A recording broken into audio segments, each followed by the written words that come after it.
Hello there. I'm rereading The Silmarillion, and this is part 2 of things I have to say. So I'm getting to the part now of Tolkien introducing the Valar and the Maiar, and I have like two things that I wanted to say. The first thing was I thought it was interesting how very specifically gendered the Valar are. There's like the man and women, where these are like beings that were born directly from the song of some like outer god. Like how would they be, why would they be limited by our concepts of men versus women?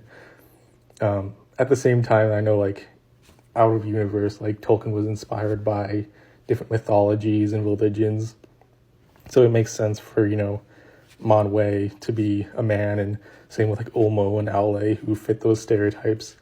And also in universe, like I guess they have technically seen or they sung the entirety of existence already, so they would be somewhat familiar with concepts of gender and stuff like that. It's just something that I like thinking about, like for those who don't, if you have not seen any of the other stuff that I posted before, I did like a short story called The End and the Beginning, where I like talked about these two gods that represented those concepts of the end and the beginning, and I very specifically and intentionally made them not gendered because I felt like that didn't fully encapsulate who they were or limited who they were.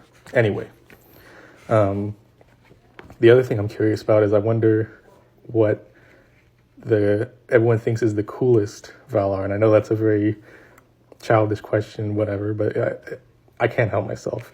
For me, I love Ulmo, the Lord of Waters.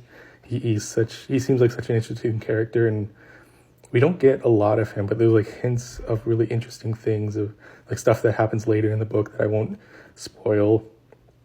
But even in this chapter, he talks about like, where he hints at him, coming onto the shores, and even as like the other Valar are refusing Middle Earth and not going there, he still visits Middle Earth. And I don't know, I feel like there's such an interesting story of there, like a god in disguised coming to some humans or something like that. There's interesting stories there.